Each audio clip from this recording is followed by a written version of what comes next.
What's going on, y'all? I'm here to talk about the really cool buffs and changes I've made for my boy Passimian. I love this guy. When you're done with this video, I recommend you check out the Oranguru video because they are kind of counterparts in a little bit. Also, you can check out all the other cool videos I have for every other Pokemon in this ROM hack. But if you're new here, I recommend you pause the video and read the description. I've got a bullet point list explaining all the basics of the ROM hack and my thought process. I'll get into explaining the ability choices, the type change, all this stuff, and most importantly, the move changes. But before I can get into that, I just wanted to have more disclaimers. If you're a returning viewer, you can always skip ahead like a minute. But yeah, I recommend you pause, read the description, and then also when you're done with the video, check out the Google Sheet link down below. It's called the nuzlockes. It's right down below, and you can check out the move guide where you can look at every single move, buff, and change in the game, categorized in great detail for you to understand. So definitely give all that a look. Very important. Yeah, so Passimian, normal type. I mean, Oranguru is part normal. I think Passimian makes just as much sense as Oranguru to be part normal. It also helps him stand out from, other pure fighting types and stuff. Obviously, yes, it does give him a fighting weakness, but it also gives him a ghost immunity, which is even more valuable in this ROM hack than it was in Sweltering Sun because number one is like a gym leader, Rhyme, who's a ghost user. And of course, there would be ghost types on trainers outside of Rhyme, but Rhyme specifically is going to be a double battle, which is super cheesy, and she's going to have Last Respects cheese and Necromancy and all this other crap. So having that normal typing and that ghost immunity is super, super, super valuable. And then, of course, it also, more importantly, gives him an extra stab, which is really good, especially when he has all sorts of really cool things like Reckless boosted Double Edge and Fake Out, Stab Fake Out and stuff. So that's all really fun. But yeah, as for the normal typing, I think it's pretty self-explanatory. I feel like he should have been normal and vanilla, or either that or Oranguru shouldn't have been, but I think I like normal type on both of them. I think it's cool. And then, of course, fighting normal with Sap Sipper is really unique because it gives him a resistance to rock and dark, and then he's also immune to ghost and grass, so that's a really good, and bug too, and resist to bug. But yeah, resist to bug, rock, dark, and then you're immune to grass and ghost, so that's super, super useful traits to have. To take advantage of, and offensively he's the GOAT. I really like this guy's design. I don't know what it is. I think I just like lemurs. Yeah, he's got all sorts of cool little sports themed moves that are like for flavor. Like for example, you might be thinking game plan seems kind of ass, and it is. It was actually designed specifically for Cinderace to use special attacks to make Cinderace a bit more of a mixed attacker. However, Passimian obviously doesn't fit being a mixed attacker at all, so game plan is more of just a tool that boosts your SPDF and speed, which is not bad. It can be better than agility in some cases because agility is a bit overkill in game. You don't need +2 speed necessarily, so you can definitely take advantage of game plan and get yourself some extra SPDF boosts, which is pretty cool. For early game, obviously, it's not like an endgame move necessarily, but yeah, reckless wise, all of his reckless options are boosted. So he's got stab, takedown, and stab double edge. Takedown is 120 power with reckless, double edge is 150 power with reckless, and then you've got play rough, wild charge, and health thrust, which are also 120 power coverage moves, fairy, dark, and electric. And then you've got a stronger dark option in brutal swing at 50, which is a bit later than health thrust. So you get an upgrade over health thrust, and then you also get wood hammer. Which is really cool. I really like giving him like that pseudo, like some grass type elements, right? Because he does have the whole like fruit helmet and the little leaves tied around the back of his head and the patterns and stuff. So that's why he's got like jungle moves and grass, wood hammer, frenzy plant, branch leech, trap kick, all these cool grass moves. And then of course Sap Sipper is a really cool ability. Number one, because it gives an attack boost, and number two, because it's a really useful immunity in the first place. Passimian has some really good bulk. 190-70 is very tanky with investment especially, and he's also got really good speed with Unburden. So Unburden is pretty broken in this ROM hack. It's pretty easy to abuse. There's so many easy ways. In the end game, you have the absurdly broken Endure, Lychee Berry, Flail, Reversal, Dual Stab combo. That is like ridiculous, right? Like you are getting 200 base power moves with +1 attack and +2 speed. All you have to do is click Endure. It's very brainless, very easy to exploit and abuse versus the AI.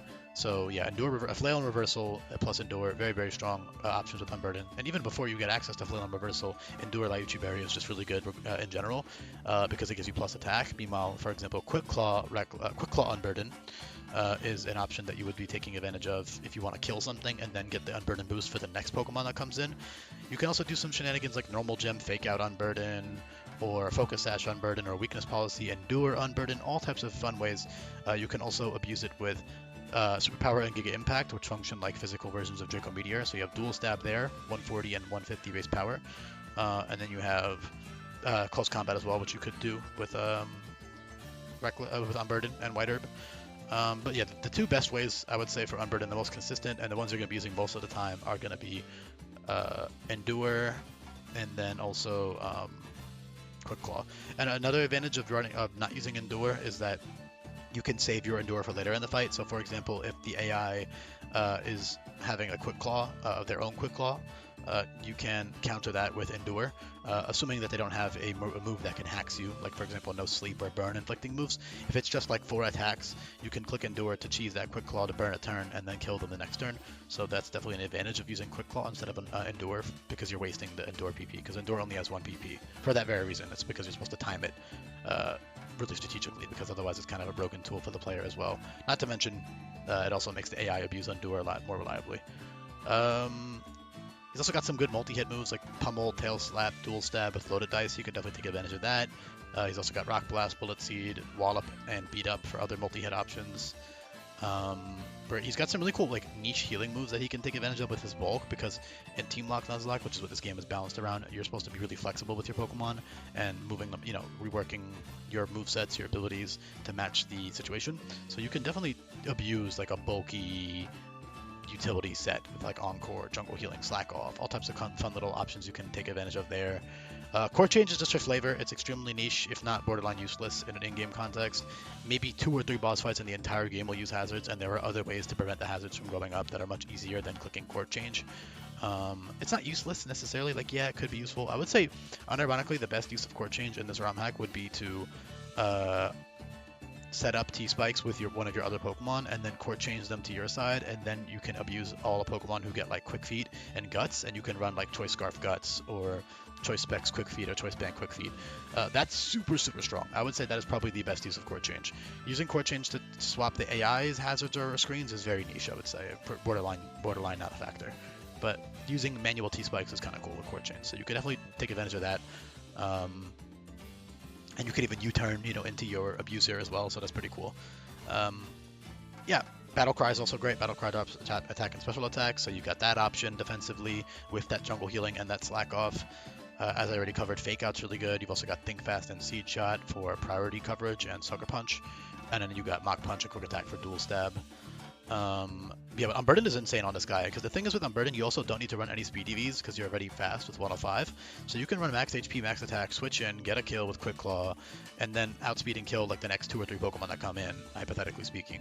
And there are tons of other ways to abuse it. You still got your acrobatics, you've got your coverage like Blaze Kick, Rock Slides, and Headbutt, Lunge, Earthquake, all your reckless boosted options.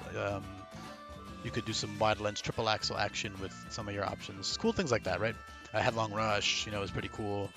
And then something I haven't covered yet is Fling. Fling is, if you're coming off straight off the Anguru video, you already know this, but it's even better on Passimian because of it synergizes with Unburden really well. So Fling is a priority move that is gonna always flinch. So essentially, if you run Iron Ball Fling, you get a 130 power flinch. It's incredibly strong. And if you run Flame Orb, you get a free burn for 100 power, which is also really good if you want some like defensive utility to burn something. But most of the time, you might just be abusing Iron Ball Fling, Fake Out into Iron Ball Fling, gets tons and tons of kills. You can also Fake Out into Fling into Mach Punch or Quick Attack or one of your other priority moves to finish them off. If you need to kill something super bulky, for example. Or you can just use it multiple times throughout the fight. They don't have Recycle for balancing reasons, of course, but you can do like Fake Out into Quick Attack, switch out, switch back in on a different Pokemon, Fake Out into Fling, cool things you could definitely take advantage of. And you've also got tons of coverage moves to switch between with Unburden or with Sap Sipper plus Choice Scarf. If you're not using Unburden or a Speedy set or something like that, you're definitely going to be using Choice Scarf Reckless a lot of the time. Potentially a bulky Reckless with like AV or something niche like that, but most of the time you're probably just going to be slapping a Scarf on him or a Quick Claw if you're not using Priority or Unburden. And yeah, Sap Sipper's boost is stronger than Reckless, so if you can bait a Grass type move for that boss fight and switch in your Passimian, or you can use your Passimian Sap Sipper to wall something, or just switch in on something better, then you can use that boost to your advantage as well. So super fun Pokemon, man. I really love the changes here. Very simple overall, like maybe not simple, but by this game standards kind of simple. Like all the abilities make sense. I don't know why I didn't cover that yet.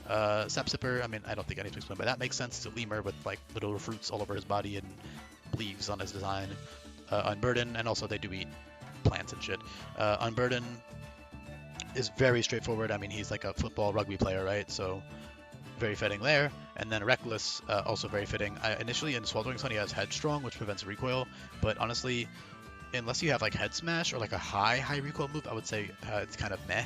I would prefer the boost, the damage boost from Reckless. It's not useless, like obviously Headstrong would be good, but it's kind of underwhelming, I feel like, because it's really easy to offset or maintain recoil in in-game context like this. It's pretty easy to plan around how much recoil you're taking. So yeah, that's Passimian for you. Shout out to you if you made it to the end of the video. There's a couple other small things I could touch on, like Branch Leech heals you a bunch too, Drop Kick debuffs, and is a cool little grass option. But yeah, I think I'll leave it off there. Appreciate you listening. Drop a comment if you made it to the end, and I'll be back for more coming up, y'all. Peace.